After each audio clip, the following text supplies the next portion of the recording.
is 1/3 plus any multiple of 2 pi. Do they want, find all the solutions in the interval from 0 to 2 pi? Okay, so that's going to be the positive one. We don't know what this is, but we know it's, you know, an acute angle in the first quadrant. And then if I have 2 pi minus that, that will be in the fourth quadrant, right? So this is essentially coterminal with negative cosine, negative arc cosine of 1/3, right? But it's positive. All right, see, these are the two solutions in the interval from 0 to 2 pi, as stipulated. But yeah, so what if it's not factorable nicely like that? That's the what if question that should follow the answer to the question. So b squared minus 4ac was 25 here. You know, what if we make that a 6 in the middle? So we get 3 cosine squared theta minus 6 cosine theta plus 2 equals 0. So now the discriminant is b squared minus 4ac is 36 minus 24, and that's 12. Not a perfect square, positive. So there are potentially solutions here. Are you writing out the same equation, or is the new one based off the same? Well, I've just tweaked it slightly, right? Yeah, okay. Yeah. Which is good exercise. This is, when you're done, you're not done. You're just at the tweaking zone. Yes. Which is change the problem slightly and see how that changes the answer. So here, yeah, so you know, you could plug into the quadratic formula, right? Would that be terrible? Yes. We like to be honest algebraists, and so we divide through by 3, subtract 2 and divide through by 3, right? Then we're set up to complete the square, and that's easy here. I just add 1 to both sides. Okay, so now this is a perfect square. This is cosine theta minus 1 quantity squared, and that's equal to 1/3, right? Did I do that right?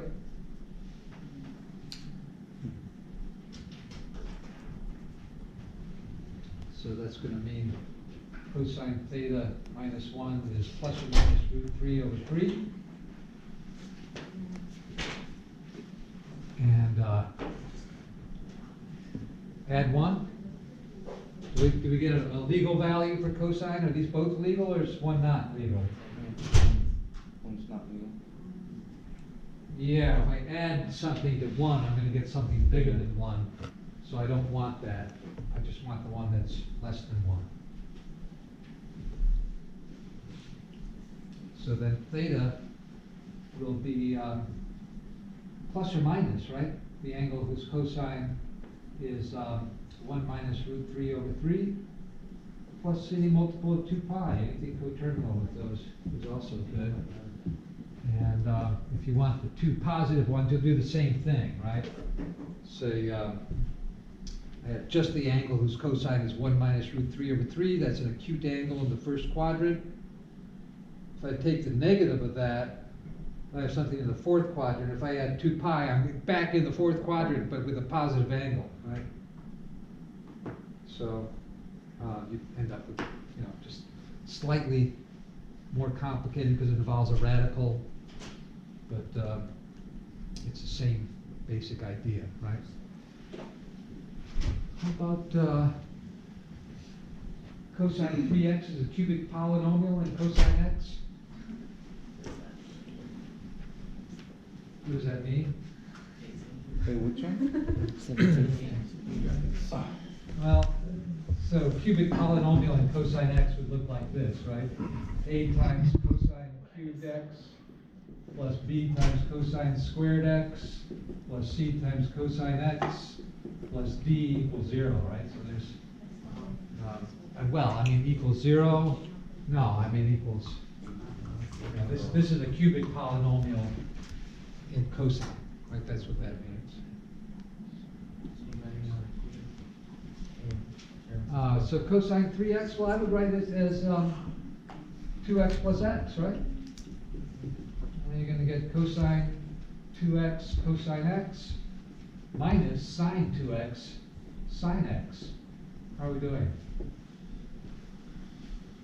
Is that correct so far?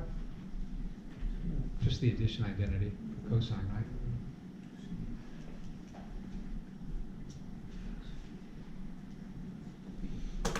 Do I have something like this? I got sine and cosine, and I got 2x, right? Cosine is good. Cosine x is good. This is the only good factor term. This, bad. Both of these, bad. What am I going to do with those bad things?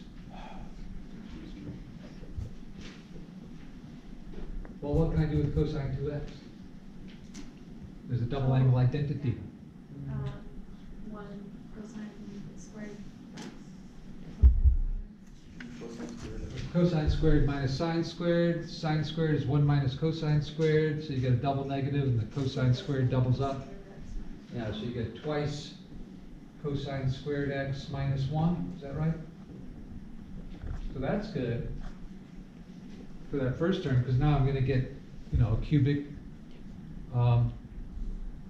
term in cosine x and a first order term in cosine x. How about here? What do I do here?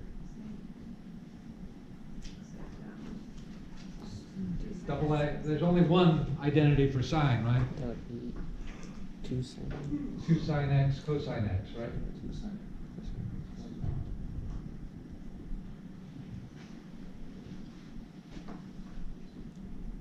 Well, we're closer, aren't we? So let's multiply this out so you can see. Yeah, we got 2 cosine cubed x minus cosine x. Those are both good. Here we've got sine squared. Oh, there should be an x here, sorry. 2 sine x cosine x sine x. By the way, I always find it irritating when people leave out the argument. You may have seen me write on your paper. Don't omit the argument. Cosine is not a factor. Cosine is a function. It takes an input, right? So what do we do here? Well, we got 2 sine squared x, right? Cosine x.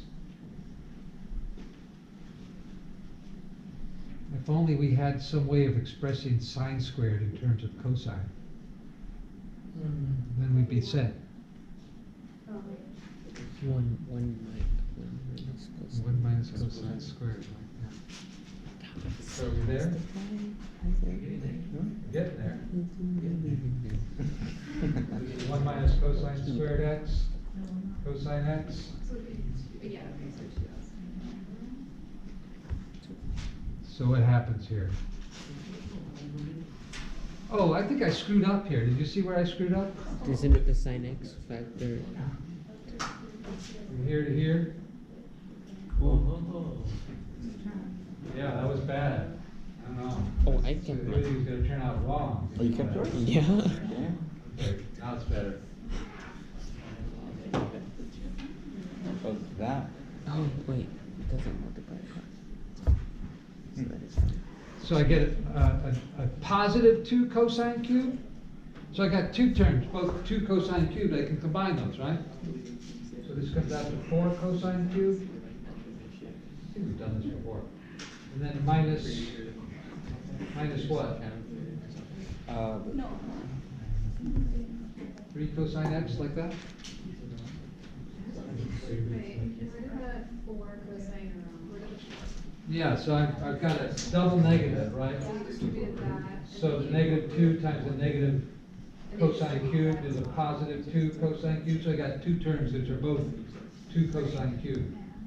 They double up to 4 cosine cubed. I should multiply that out. Let me show you Oh, what I said. okay. So this is 2 cosine cubed x minus cosine x minus 2 cosine x, right? And then plus 2 cosine cubed x. So we expand that out to get a double negative for the cubic, right? then that is 4 cosine cubed x minus 3 cosine x. Yeah? There's no So, square, there's no square term.